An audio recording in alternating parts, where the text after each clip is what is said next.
Welcome in to a new episode of another footy podcast. As always, I'm your host Joey. Baxter, he's missing yet again. I don't know if just it's because of the Tigers are in shit form or don't know what's going on, but he's not feeling up to it. But we do got Jack here again today. Jack, how are we? Not too bad. What's happening? Not a lot, mate. Not a lot. It's good to see you continuing to back up, even though your team's on the slide too. Yeah, we got to turn up. The boys have the bye this week, so yeah, nice Exactly. reset. You have to push through adversity, right? 100%. Yep, can't be like Baxter and back out. Nah. You always got to show up, mate, no matter what. That's it. Not 100%. like Adam Doueihi. Nah, we can't chuck a Dewey. I was We thinking of can't. chucking a Dewey today, but I don't know. I thought I'd turn up for the fans, for the listeners. All right, well, we'll get straight into it. Your team of the round and why? My team of the round, surprisingly, the Cronulla Sharks for me. Completely outmuscled us at home at Four Pines. Pumped us 48-12, almost put the dreaded 50 on us. They completely controlled us all game, dominated the middle of the field, took all their opportunity when they got them from our errors and poor discipline. They defended well. We had a lot to play for, like being in the 8, but Cronulla just, they turned up. They always sort of, the last couple of years, they always have a number somehow. They always smash us. But yeah, as I said, they dominated the middle early, went on with it, and pounced on our errors and whatnot. Sharkies for me, team of the round. And thoughts on Adam Blake's haircut?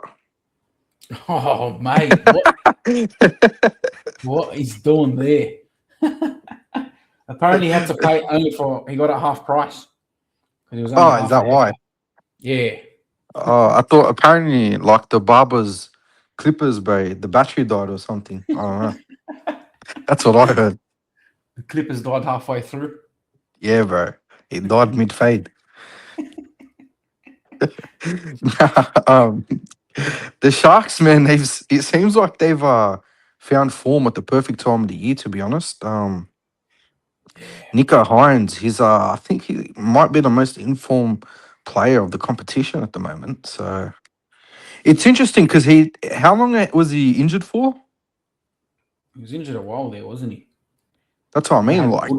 had Like Poodle jump in. it could have been potentially like if he's kept his form throughout the whole year, it could have potentially been another Dally M season for Nico. Yeah, hey. I always forget. It always slips my mind that he'd won the Dally M before. And it's funny because how long ago was it now that we were talking like a month ago, a month and a half ago, we were saying maybe the way forward for the Sharks is Nico at fullback, and then he's Yeah, just completely he's just come back and brained it, absolutely 100%. brained it. He's been playing well, hasn't he? Surprisingly, my team in the round was not the Cronulla Sharks. It was the Canterbury Bankstown Bulldogs. Oh, I thought it was a very resilient, tough performance. Defensively, that was sound.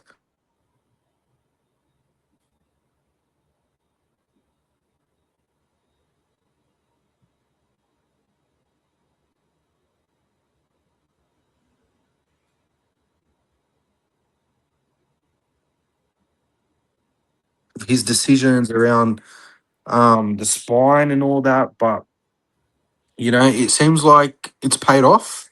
Good coaches, the best coaches, and the ones that tend to go far in our game, they make adjustments and they stick to them, and you know they tend to pay off, and it's paid off for Serrato. He sort of turned the Bulldogs season around, turned their fortunes around. I think if let me just have a quick look at the ladder. They're only 2 points off the 8 now after being on 16 points, I believe it was about a month ago. Um, they've won like 5 out of their last 7 games. They've been on a very good run. And moving Stephen Crichton to 5'8" has actually looks like it's turned out to be a masterstroke. Matt Burton's playing very well at center. Um, they got Viliami Kickout back and Jacob Preston back on the edges, which has sort of changed a lot for them. And yeah, it seems like the Bulldogs from last year and the year before, it seems like that defensive resilience and tough steel, it looks to be back.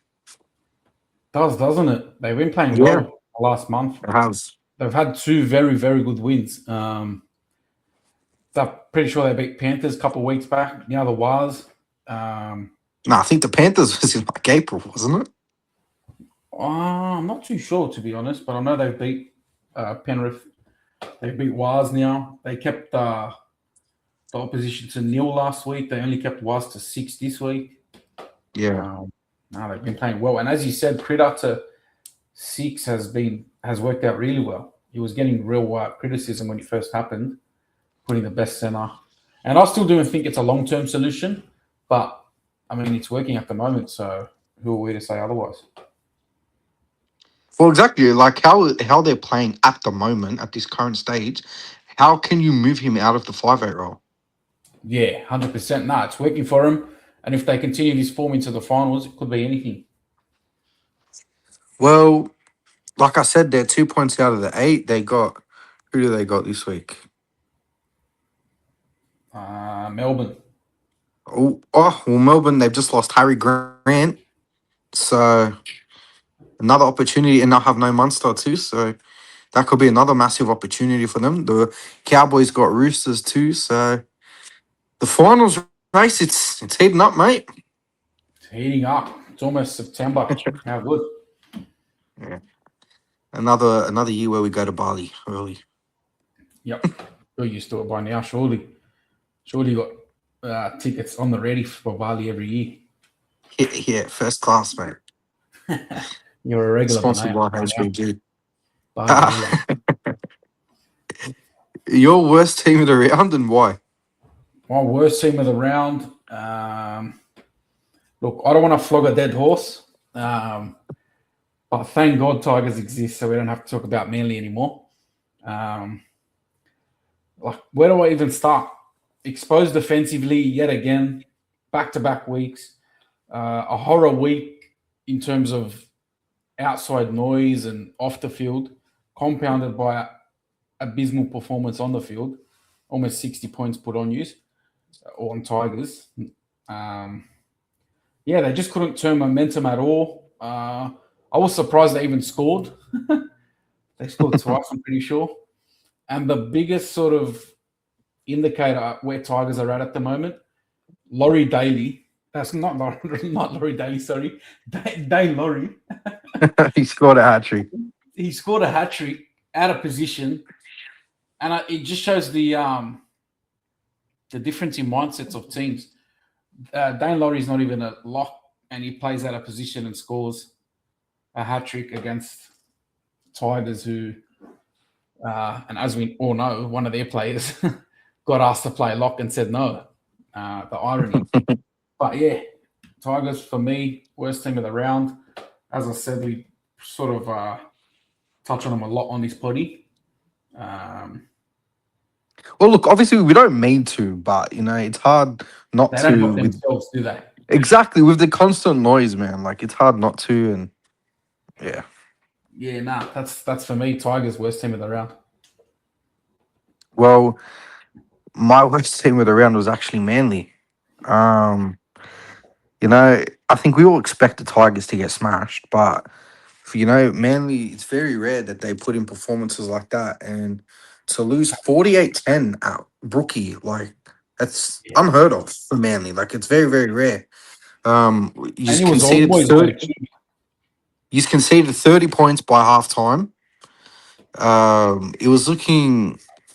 Actually, I feel like the scoreline sort of didn't reflect the result. I mean, well, it did, but as in it could have been. I think it was what was it? It was 42-6 by like the 45th minute, wasn't it?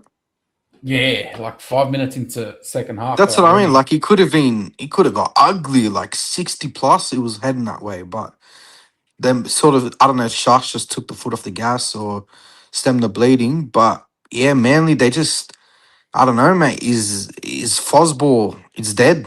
Is the honeymoon period over? Was Luke Brooks the glue of the team, or I don't know? Obviously, It's just we've been running away from what makes Fosball. High completion rates, turning up in D. We're not doing any of that. We're dropping the ball. We're not even completing sets. We're not working for each other in D. No scramble. Just they've all turned to what made Fosball. They're not doing it anymore, and I don't know why. I think it's exposing for me Manly's biggest problem, The and roster. you could see it under Seabold, and maybe the new coach. It was a bit of a fresh change, a bit of fresh scenery, sort of papered over the cracks. Not more so the roster, your forwards. Yeah, Nathan Brown when he jumps on. Like, all due respect to Nathan Brown, but I mean, he's done. He's not an NRL player in 2026. Sorry to say. Yeah, But yeah, it's very obvious, especially when our bench comes on. Like, we start off well with Paseka and whatnot, but yeah, once that the starting team comes off and then the bench jumps on, it's very, very, very noticeable. Our middle starts to lack, our D starts to lack, marker work is off. And then again, it's just not completing sets and whatnot. It all compounds it during the game, and it's hard to turn momentum these days. like I think Paseka needs he's good on his own, but he needs someone to complement him. And right now, obviously, Layafi, he's a gun, like he's a gun prospect, but he's still very young and raw. So he's probably still a couple years away from sort of being that complementary guy to Paseka. You did sign David Mawali for next year, but like watching him the last couple of years and watching him play for Melbourne this year, honestly, I don't think he's going to be a solution to the problem. We're missing an enforcer, right? He's a missing an enforcer, yeah. What you need? You need Haumole, but in the middle. Like a Hamole in the middle, that's right. Yeah, yeah. Obviously, I'm not saying to move Haumole to the middle, but yeah, you just need someone like a Haumole, but in the middle. Payne Haas would have been nice. Well, mate, there's talks that Spencer Leniu might be leaving the Roosters. Ooh, I don't know about that. No, Nah, I don't know. I think Spencer's best position for me is coming off the bench, playing for about 20, 25 minutes. You can't really start him because the best thing he brings is impact. I feel like when he starts for Roosters this year, or any time he starts for Roosters, it just doesn't work. It's just he's not that sort of player that starts and grinds out the start of a game and sets up a game for his team. He's more come off the bench, give you 20, 25 of the best, bang. And do you think you guys need to go in like a new direction at lock? Yeah, I wouldn't be opposed to that, to be honest. Putting Jakey in the middle, stiffen the middle up, even though he's in the middle Put now. Jakey out prop. Yeah, put and then Jakey try someone else at lock. Maybe Kobe Hetherington. Yeah. Yeah, Kobe Hetherington at lock, or just I don't know. Foz will know what to do. Surely. In Foz we trust. Do you think I made a point of it when he signed the contract extension? I don't know if you remember. Do you think that obviously I'm nowhere near trying to say that Foz is a bad coach or anything like that, but I remember I brought up the point. Do you think that maybe Manly should have waited till Foz sort of went through like this sort of adversity before offering him that coaching contract? Or Yeah, honestly, I was surprised. I was surprised when they initially put Foran in the role. I thought they yeah, would have put somebody like Jim Dimmy, just because he's done interim roles before. I was very surprised they chose Foran. They obviously chose Foran, went with Foran. It did work, as we could see. Like it did work. But yeah, I think they should have probably waited to maybe not the end of the season, but at least to a couple of weeks more, just to see how he does control the adversity. And not to say he's not going to get us out of it, but at the end of the day, you're locking somebody in for a couple of years, so You want to be sure of it. Exactly. Yeah, no, they could have waited, definitely. I reckon they could have waited a bit more. But we're in it now, and Foz will get us out. So on the way to the finals we go. Your player of the round and why? Player of the round, Nicholas Hines. We touched on him earlier. He's playing very, very well at the moment. Him and Tricky Trindle, they seem to have found their formula. They know when Brayley knows when to sort of go to Nico or go to Tricky, and they complement each other well. There was talk like over the last couple of years, who's the Batman, who's the Robin. It's clear to me that Tricky's the Batman and Nico's the Robin, and that's okay because he's playing so good being the Robin, being the second fiddle sort of half there, even though he has 7 on his back. He kicked well, kicked us to absolute shit. Defended well, attacked well. Pretty sure he had 2 try assists, scored a try, and got 100+ points on NRL Fantasy. So, Nicholas Hines for me. What about you? Yeah, his running game's pretty lethal at the moment, eh? Yeah, he knows when to run as well. He picks his moments well. He's playing great, Yeah. honestly. Him and Tricky, yeah. If they continue this form, as you said, into finals, maybe they can get past the prelim this year. Well, yeah, if they can keep this up, man, then there's every reason that they can't. Because they've made prelims, 4 or 5 years in a row now. They just can't get to that next step. I'm pretty sure, yeah, under Craig Fitzgibbon, they've made the prelims every year. Yeah, they're looking good. My player of the round was Ethan Sanders. I think since Ricky has moved Sanders back to the right and Strange back to the left, it's sort of unlocked Canberra's attack again.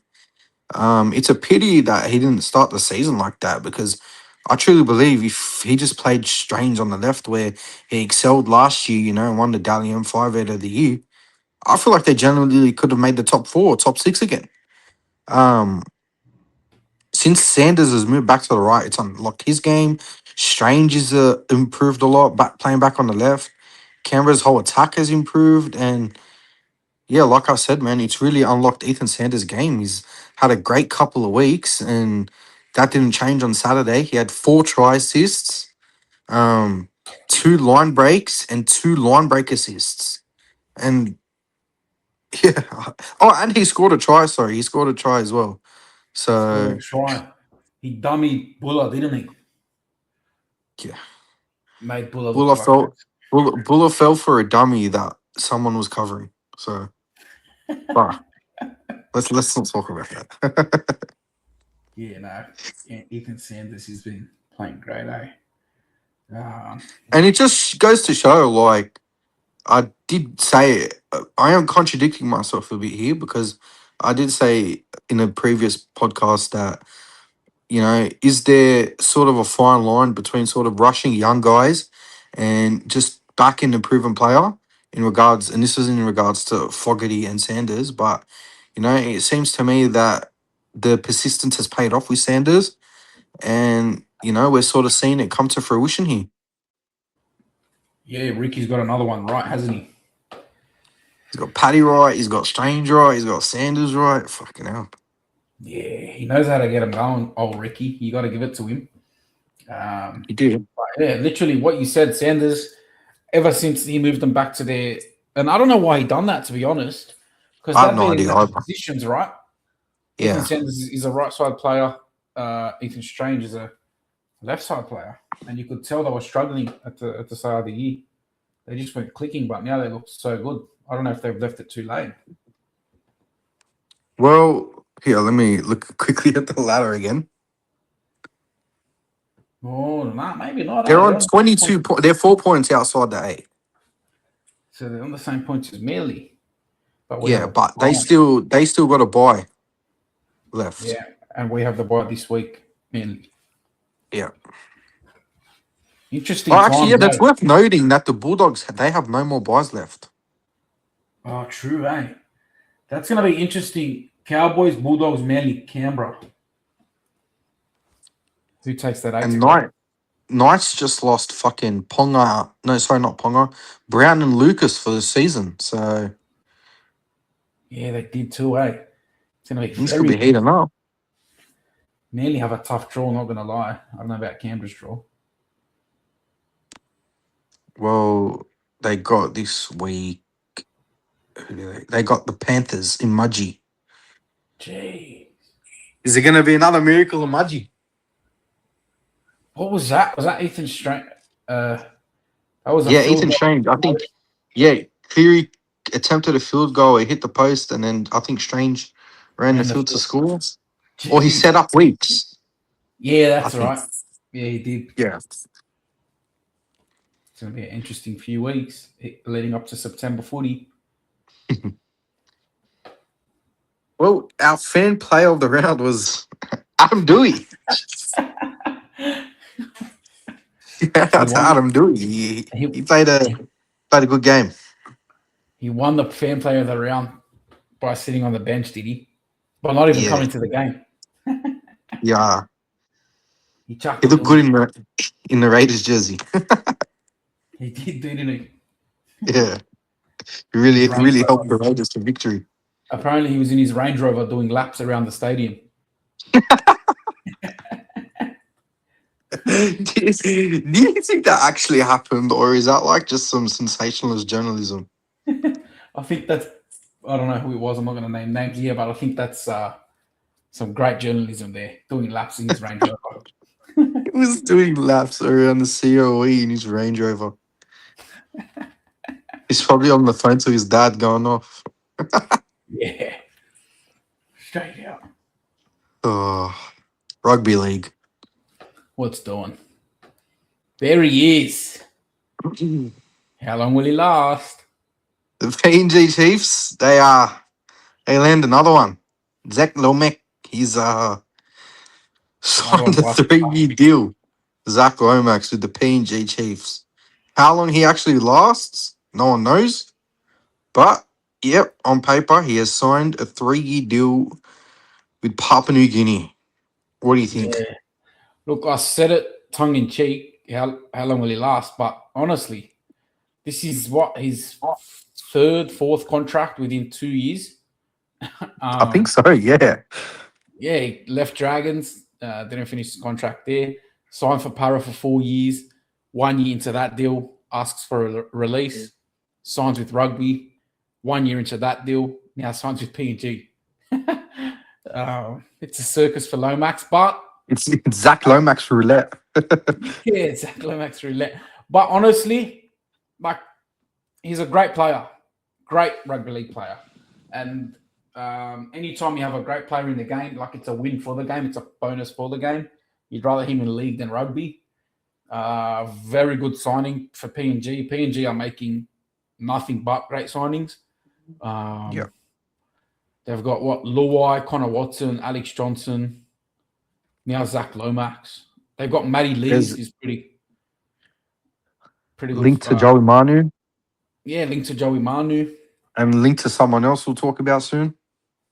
Yeah, no, it's crazy. Very good signing. Like, everybody knows the caliber of player Zach Lomax is. There's not much I can say to sort of back that or further. Would you play him on the center? Would you play him at center or on the wing? That'll be interesting, eh? Do they have a fullback? Not at this stage, no. Nah, I don't think he'll play fullback. Nah. Look, based off his last couple of years in league, he's probably one of the best wingers in the comp. Yeah, for sure. Honestly, yeah, he was a cracker. Yeah, definitely. Him and AJ wingers. It's gonna be a good combo.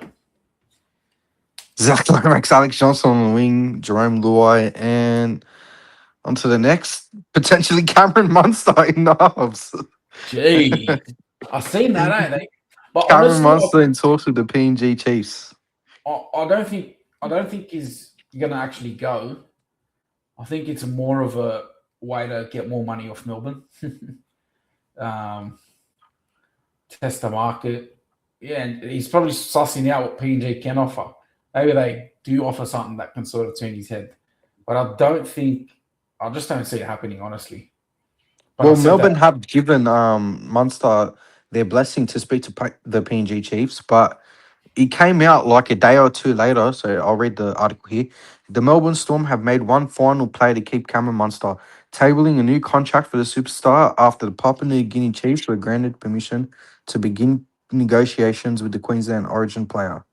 According to Code Sports, Melbourne has offered a reported 2-year deal worth $2 million as the club attempts to fend off the NRL's newest franchise before its entry into the competition. 2-year deal worth $2 million. That isn't that chomp change to PNG?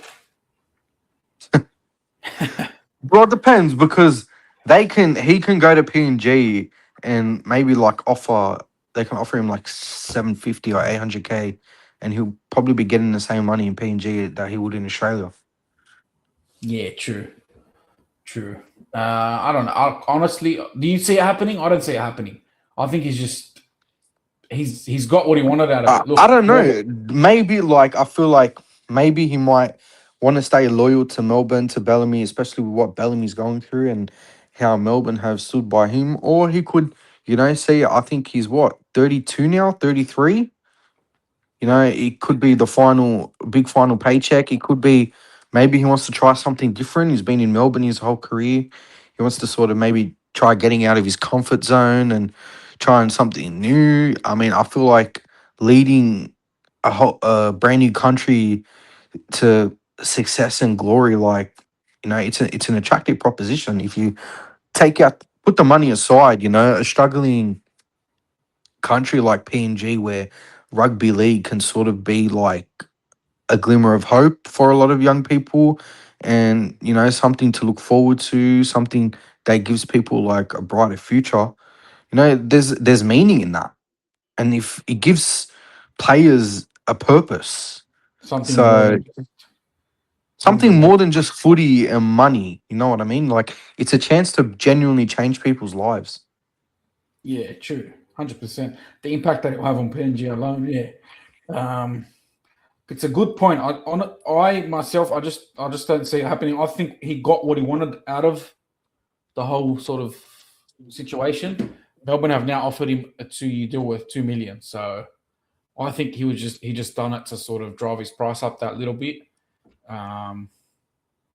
for his last Yeah, contract. but As do you you, do said. you think Munster is still that sort of player nowadays? I mean, we've seen him in Origin.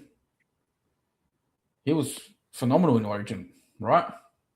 He's a big game player, Munster. You sort of can't No, question I him. wouldn't say he was phenomenal, in my opinion. Nah. Like, he's the captain, and he played well, but I feel like in the games that Queensland won, Ponga and Sam Walker definitely outplayed him. Yeah, but I think it goes back to what you said too, like for Melbourne. Like him in Melbourne. Like I can't see Melbourne without Munster. Yeah. I just don't see him leaving. Yeah, I just think he got what he wanted out of it. Honestly, like drive his price up a little bit, get the last contract going, stay in Melbourne, try to get him back to finals, grand final, whatever. Seeing as this year they're going to miss out. Well, geez, if PNG land Munster and then sign Joey Manu, fucking hell. If PNG land Munster, I'm writing an email to NRL HQ. we get him. We're gonna invite Volandis on the podcast to explain himself. Get him a succulent Chinese meal, Flanders. We'll have a chat over a succulent Chinese meal. And just take him to Jabran's, bro. What was it? Grappa? Jabran's in Bankstown, mate. Wine and dine him.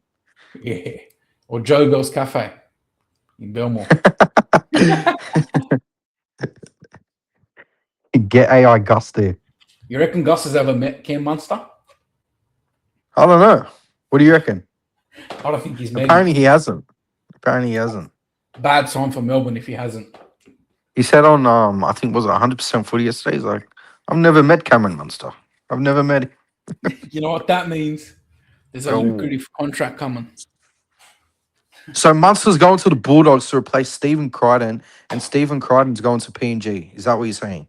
To partner Luai in the halves, correct. Oh, By the way, we're Coming taking on, the mate. piss, guys. Yeah, Do we not are. take this with a grain of salt, guys. This disclaimer. Yeah.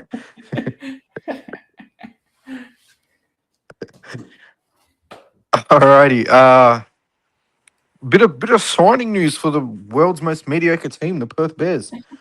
Gee, don't let the Bears fans hear you say that. You're gonna Are there laugh at any me. yet?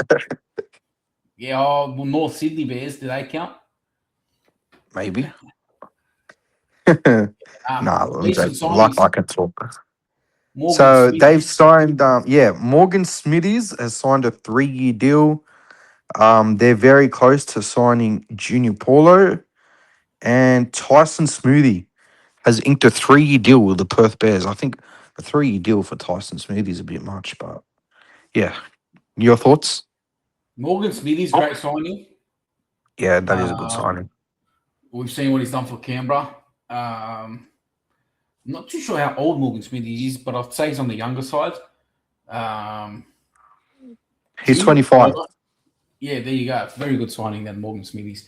Junior Paulo, I'm a bit on the fence, like good signing and not so good signing. It just depends on how long they sign him for and how much. Because I think it yes, was 2 years. 2 years is okay then. Good signing because he's a leader. He's done everything in the game. Like former Origin player, rep player, played grand finals. Yeah, he's done it all. Junior Paulo is Junior Paulo. Like, you know what you're going to get from him? Solid everywhere. Solid ball player, solid defender, leadership, won't let the team down. Yeah, I can't sell Junior Paulo anymore. And Tyson Smoothie, good signing also. Been in good systems, Melbourne, Brisbane. But yeah, the 3 years. I'm not too sure about the 3 years, eh? Yeah, the 3 years is a bit much. Yeah. But I guess Perth, that's what they sort of got to do, right? To try and entice these players because they're obviously not having the same sort of success that Shamus is having with PNG. Yeah, that's true. That's true. And what also hinders Perth a little bit, there, Chamis is the CEO, right, of PNG or the general Yeah. manager. And he's been in NRL circles and whatnot. So he sort of knows contacts and knows players and knows, whereas the CEO or general manager of Perth Bears, I don't think he'd have as much contact, as much pull, as much sort of network as Michael Chamis does because he's been in it. He's been in the thick of it for the last couple of years. He's a journalist. He used to write about these players and see them every day. But Yeah. yeah, you're right. It goes back to just Perth as a whole and what their situation is. They do have to sign these players for a little bit more or a little bit more years, a little bit longer. To try and get a team going because preseason's in a couple of months. Yeah, like you said, I think Morgan Smithies is a good signing.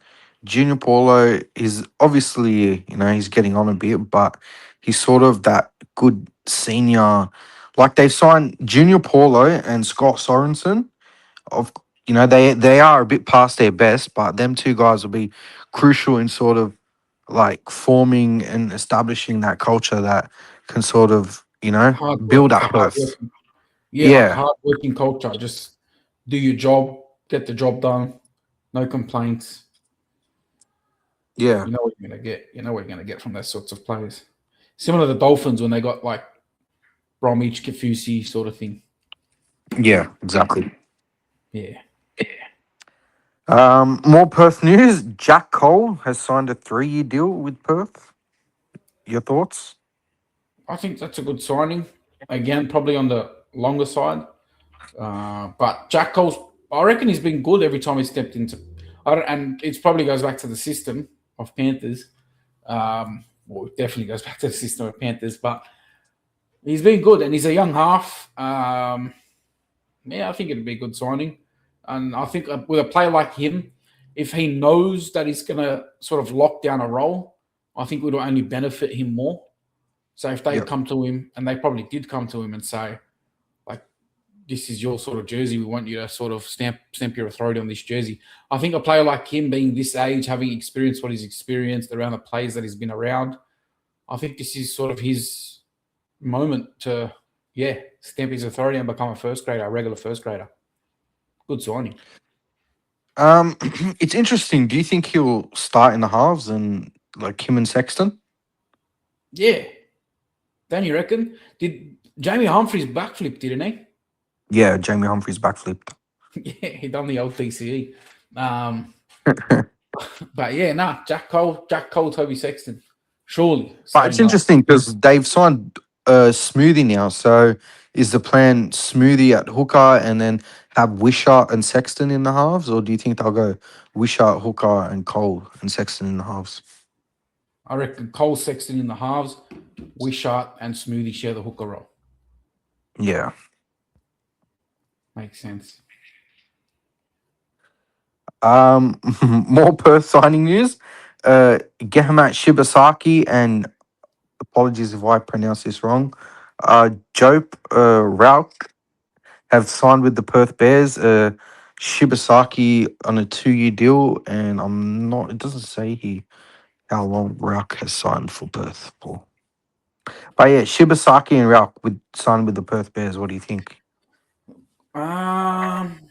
Look, honestly, with Shibasaki, I don't know what to. I know he had that year last year, but I think that's like an anomaly of a year. Yeah, that seems like the outlier. Because before that, he was just a fringe first grader. And then last year, just out of nowhere, has a cracker of a season, wins a comp, makes Origin, makes Australia. And then this year, falls off the planet of the Earth again. Like, nowhere to be But seen. the I'm pretty Broncos sure. in general did. Yeah, true. But, like, players have still stood up. Like, players made Origin. He lost his jersey. You know what I mean? Yeah. Whereas players like Tony Staggs upped their game and made Origin. I don't know what to think of it. Like, solid signing. I don't know if he's probably going to struggle in that system, not having all those stars around him, creating opportunities. He's not someone you sort of go to, Shibasaki, to get you out of. And I don't want people to think I'm shitting on Shibasaki, but yeah, I don't know. Like, yeah. What do you reckon? Well, they definitely did overpay for him. I think they're paying him, what was it, 500K a season? And apparently he got a I car don't- as well. Oh, That's what really? got him over the line. Yeah, that's what got him over the line. They offered a little bit more and a car. What was it, a G-Wagon? I don't know. I think AMG. Oh, Elon Musk won't be happy.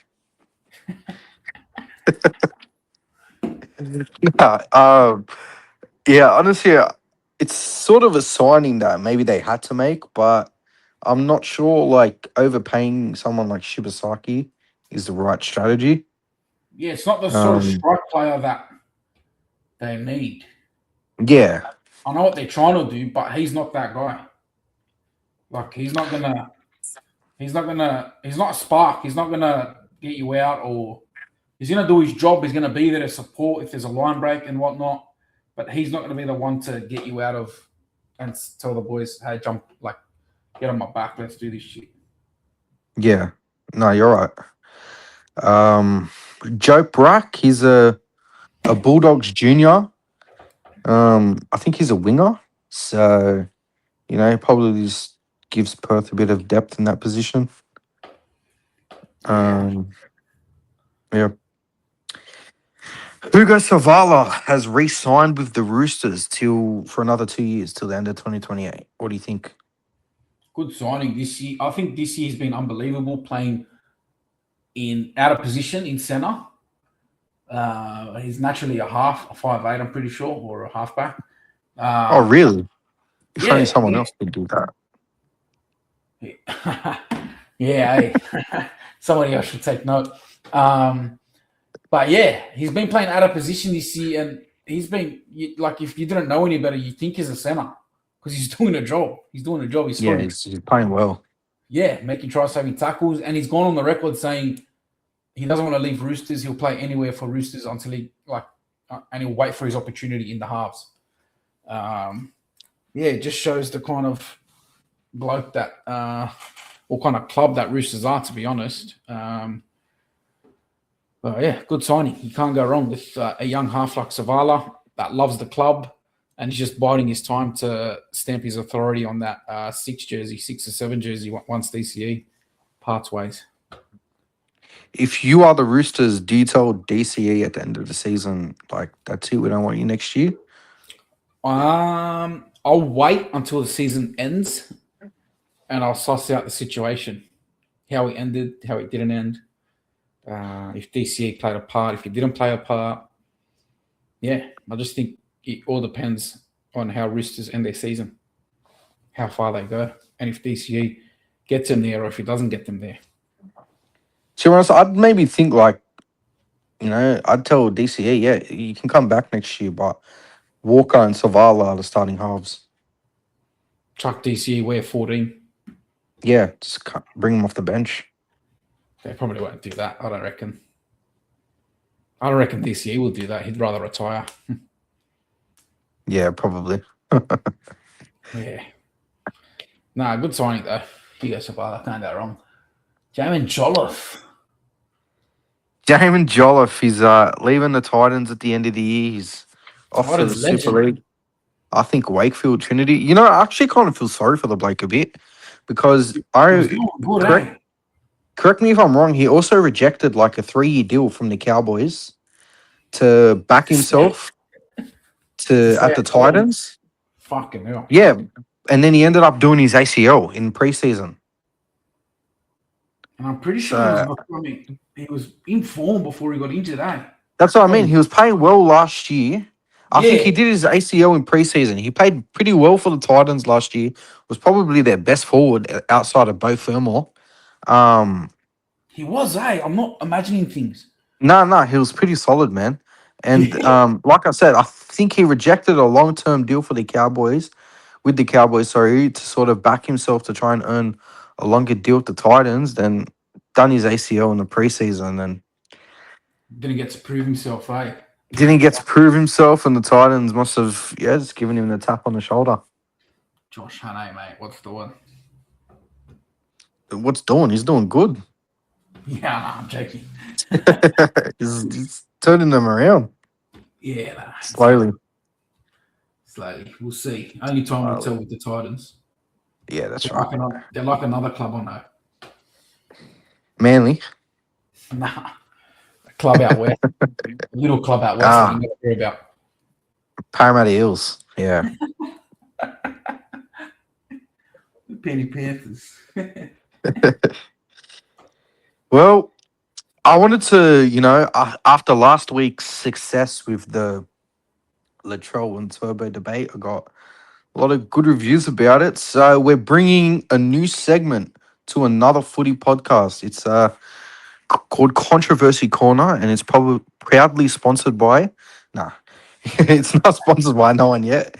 Listeners, viewers, if you want to come and sponsor it, you're more than welcome to come and be my guest. But on our first edition of Controversy Corner, I hate to sit here and keep harping on about the Tigers because this isn't the Tigers podcast, but it isn't. It's been no, it's not. Believe it or not. It's the story of the week.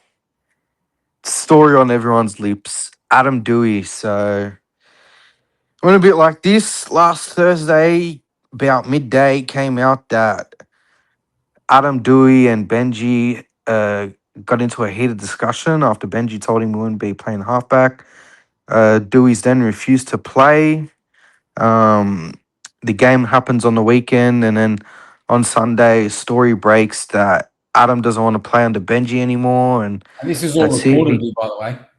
Yeah, he's done. He's done. He's walking out on the Tigers. Then yesterday, Doueihi has a meeting with Benji and the CEO, and they've patched things up for now. But apparently, at the end, he's only going to be here till the end of the year, and he's still looking to leave next year. Well, give us your thoughts on the whole situation. Where do I start?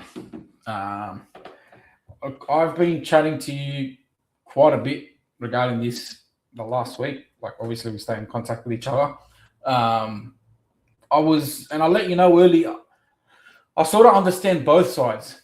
I can understand your side. You're frustrated being a Tigers fan. You go for the Tigers. You don't go for one individual. So no player is bigger than the club. And I kind of get his stance also. Being told you're not going to play half when you're the form player in the club this year for a rookie halfback and a guy that's not going to be there next year, that won't sit well with anyone. In saying that, you can't not play. If this is actually what happened, you can't not play. Yes, you can give your opinion and get let your voice be heard and tell the coach your sort of grievances. But at the end of the day, it's a team sport, and you get paid to play, so you can't not play. Sorry, just to cut you off. So it's not apparently the position, him being asked to play lock, actually wasn't the sole reason. Apparently, he's not happy with some other things going on, like with the standards and sort of other things going on behind the scenes, and he's wanted to take a stance, and that's why he stood himself down. Yeah, okay, that adds a bit of context. And I did also see there was something. I'm not sure how true this is. Players vaping inside the gym. That was one of the points that he brought up. Come on, mate. That just sounds like a load of rubbish. Come on. Sounds like a load of rubbish, but I've heard multiple reports. Bulldog Richie, I'm pretty sure, reported it first. Report, allegedly. Like, come on. Like, do you genuinely think that people are, training in the gym and fucking vaping at the same time? Like, I don't know. Mate, this is... Huh? Sorry, go on, sorry. I was going to say, it beggars belief, if true, that's definitely not on in a NRL sort of environment. You can't be vaping in a gym. And yeah, I was shocked when I first heard it. I thought it was a joke too. But if this sort's been reported, if this is true, Doueihi has every right to sort of question Benji. Like, what's going on? People vaping. How can you sort of think that everyone's all in if they're just hanging out vaping inside of a gym? I don't know, man. I don't even want to buy into that and go into detail about that personally because I just don't. I don't think it's true at all. I think that sometimes that people in the media are allowed to sort of make these false statements and claims and are able to get away with it without any repercussions. I remember last year in relation to Benji, they sort of the media. I can't remember who. I think it was Michael Shamus released a hit piece on Benji about all of this stuff. And, I'm pretty sure even the players came out and admitted that none of that was true. Benji came out and admitted that none of that was true. I think you're just having a bit of mic problems, Jack. There we go. Yeah. So, Benji came out last year. Sorry, Shamus came out with a hit piece on Benji last year. Pretty much wrote a bunch of dribble. And then Richo had to come out and defend the club and defend Benji, saying that, his all of these claims are absurd, they're false. One of the claims was that Benji was trying to rejected Paul McGregor. Richo came out and said that, he's never even met Paul McGregor. So it's beggars belief to me that the media just are constantly allowed to sort of make up shit and get away with it. Like, come on, do we really think that players like I know that Jerome Luai has been criticized and correct me if I'm wrong, and if all of this comes out as true and I look like an idiot, like so be it. I know Jerome Luai is leaving, but do you really think that someone of his caliber with all that he's done in the game and the standards and the training and all of that shit that they had at Penrith, do you think that if he saw someone vaping in the gym, do you really think he'd let that slide? Or do you think someone like Api Coruscant, who's done everything and achieved everything in the game, do you really think he'd let that slide? Yeah, that's a fair point, to be honest. Is my mic back, by the way? Yeah. You're all good now. Sweet. Yeah, fair point. Fair point you make. Look, and I was just only going off the reports that were made. I'm Yeah, not of course. suggesting No, that I they know. are I just vaping. wanted. I feel like I just wanted to say my piece on it because it frustrated me when I'm hearing this, a big talking point about the players vaping in the gym. Like, come on, man. Yeah, and you know what? Let's stay clear of that. Let's stick to what we know. Like, Yeah. Sorry, I got a bit sidetracked. Sorry. no, that's okay. That was sort of my fault for bringing up the flog Bulldog Richie. But anyway, um, yeah. Um, as I was saying, like I can see both sides, but yeah, the way like your coach is basically your boss. He's Yeah. an employee of Tigers. They're requesting something of him. You say yes, and as I said, you can have your grievances, you can say whatever you want to say about it, but at the end of the day, you strap your boots on, you get on the field, and you play with with the boys, and you play a damn good game too. You show the coach why you should be the halfback, and yeah, I don't know. There's not much else to say on it other than I see both sides of the fence. I see Yeah. Doueihi's side, and I see Benji's side too. And I think having footy wise, tactical wise, naming that team probably would have helped Tigers. And I could see what Benji was trying to do. You guys do need or did need that. Excuse me, freshen up in attack.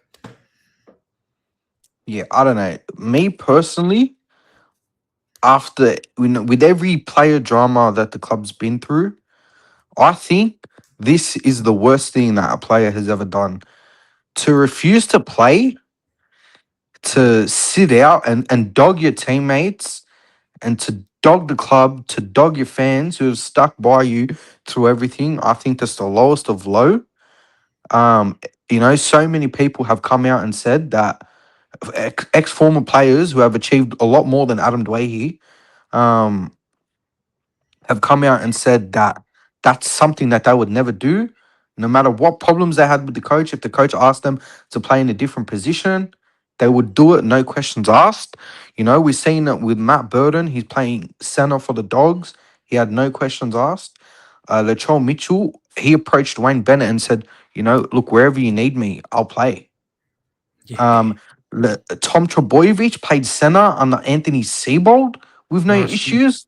That's right. But and the thing that I don't buy with all of this bullshit coming about from his camp about the standards and the club that he loves, he's watching the club that he loves deteriorate.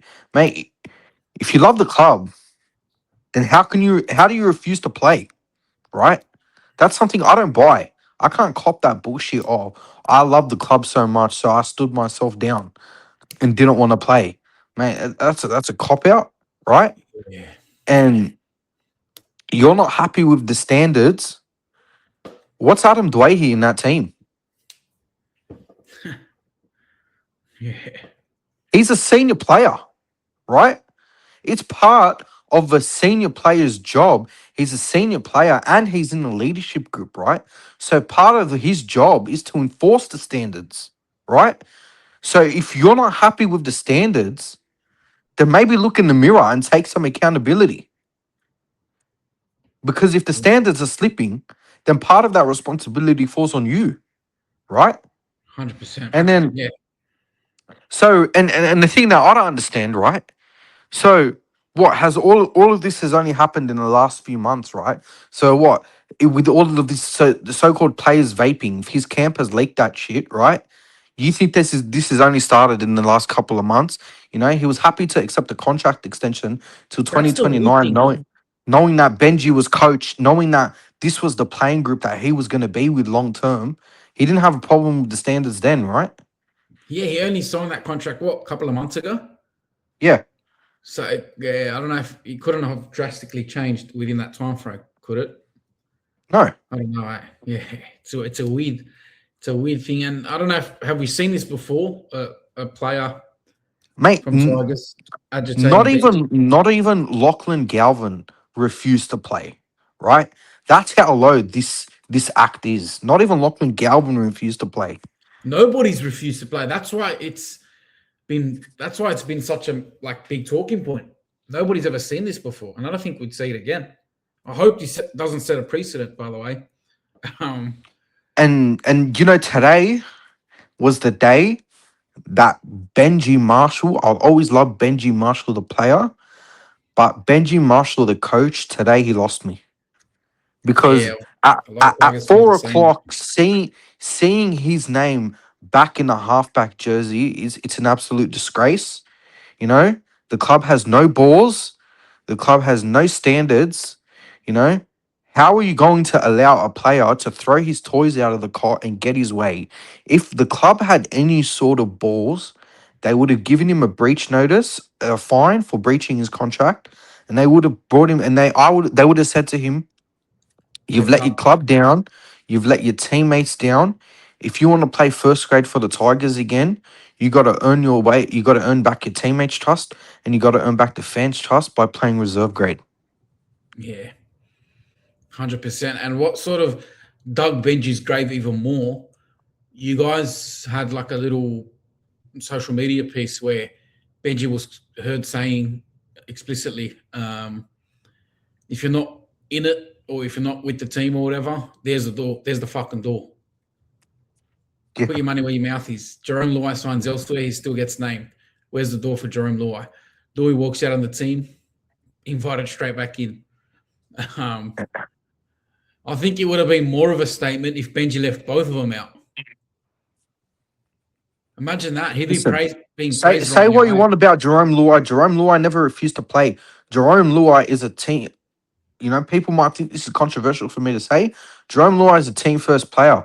When Jock Madden and Adam Doueihi were winning games, Jerome Luai came out and said, "Benji, if you need to put me on the bench because I don't want to mess with him winning combo, do that."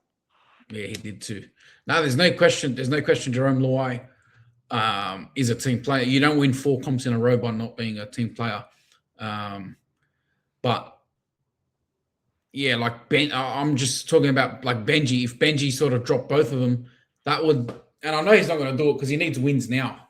But imagine what message that'll send to the team. He told him, "There's the fucking door if you're not in. 2 cunts that are not in. There's the door." Well, they showed Jerome Luai the door. Yeah, they did. They did. But I think the way his point is, why would I be getting dropped if the cunt is fucking leaving next year and the other guy's a rookie? Because I get where he's coming from. Dwight he's the most versatile player out of those 3 players. Yeah, but I'm not sure why he took it the wrong way. Like, obviously, there's been something going on. Obviously, there's something in the background that we don't There's know. obviously been something brewing behind the scenes. Yeah, Yeah, we why don't would he know, take it that way? I but don't know why he'd take it I'm that only way. going off the. Sorry, go on. I was going to say, I don't know why he'd take it that way in this occasion when he's played out of position before, right? Hasn't he played lock before and center before? And Yeah, and he's actually when he re-signed in 2025, he said, "I'm happy to play lock. I enjoy playing in the middle of the field." yeah, there you go. So why in this instance he spat the dummy? Obviously, something else was irking him, and he used this as the draw a line in the sand moment.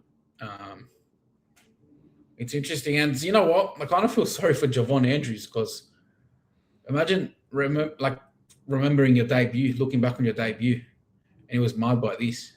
And now he's dropped again. Yeah, that doesn't make sense too. All that controversy, all that chaos last week, just to revert back to the same team. Like, why would Benji even debut him? Like, what was the point? And in a game where he's got smashed, absolutely smashed, what's that going to do to the kid's confidence? Doesn't make sense to me. I don't know, mate. This club, they're an embarrassment. They're an embarrassment to the NRL, and they're an embarrassment to fucking sport in Australia. Yeah. This is only the beginning. It's going to be a long off season. You know what? It just goes to show, mate. Like the leadership from the top. You know, none of this shit would have happened if Shane Richardson was still here. But yeah, why the fuck did they let go of him? That's a conversation for another day. And all the media shit sort of died down when he was back. there, right? Yeah, Yeah. exactly. Because he used to control the narrative. Now it's gone, long gone. Well done. Tigers fans, mate. I've got to pray for you guys. I don't know how you do it. Well, I don't know, man. After today's team list, after seeing Dewey just, get handed the 7 again, like nothing happened, man. I'm close to checking out for the year. Like, I can't keep fucking sitting here and doing this shit every week. Yeah, I don't blame you. Honestly, I don't blame you. I don't think that. Like, you throw your toys out of the cot, you get chosen. As you said, like that, it's not going to look like the precedent that he sets for the rest of the team. If somebody doesn't get their way, they just throw a tantrum and they get their way. Like I look at a club like the Bulldogs, right? And the stance that they took with what was his name, Jackson Tapine, and how that sort of set the standard for their culture. And look how it's paying off now. And look at the rewards that are happening from that. That's where the Bulldogs drew a line in the sand and are reaping the rewards of it. And yet the Tigers allow a player to refuse to play and walk out on his teammates and then carry on again like nothing's happened. I just don't understand it.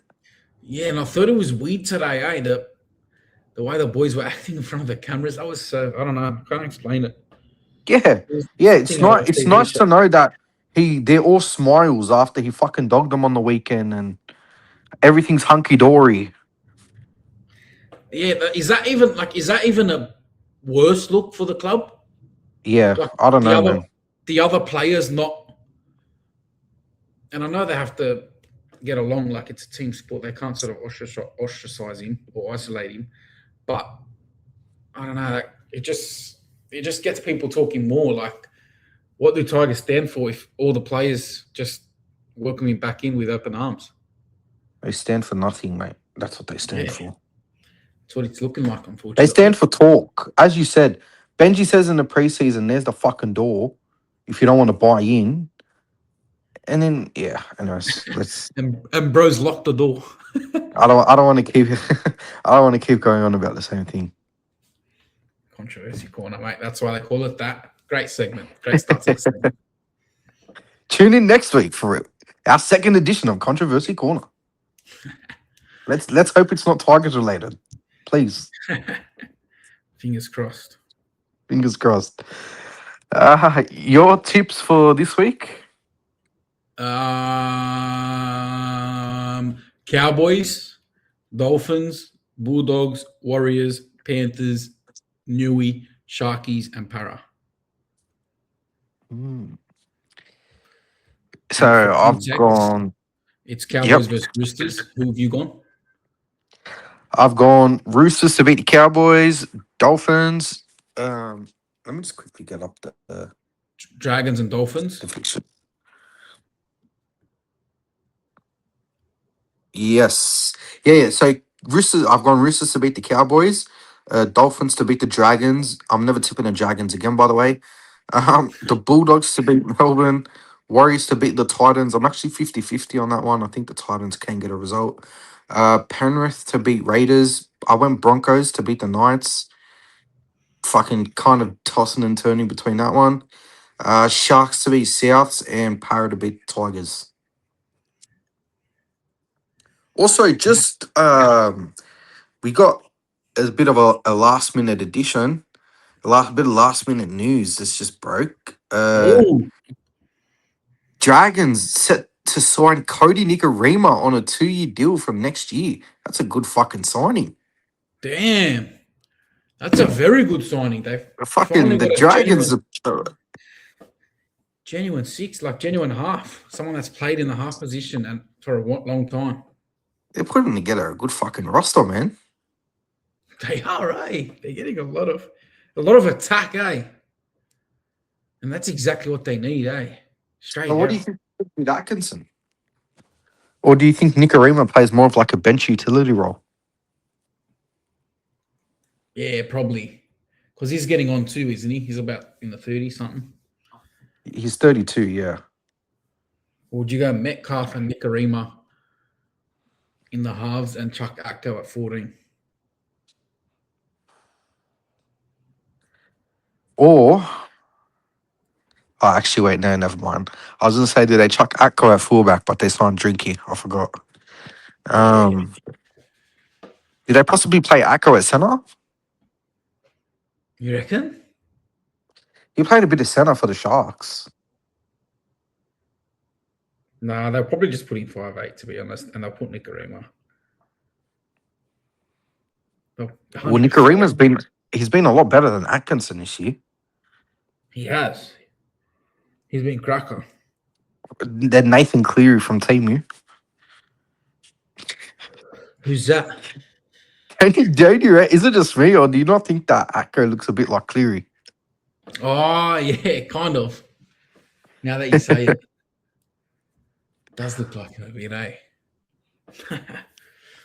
Yeah. Couldn't tie his laces, unfortunately. Not even close to it, mate. All right, well, that's another episode of another footy podcast done, Jack. I appreciate you not doing Adam Doueihi this week and walking out. Don't forget to like, comment, and subscribe. As always, my pleasure. It's been fun, and we'll see you guys next week. Thanks, guys. Peace.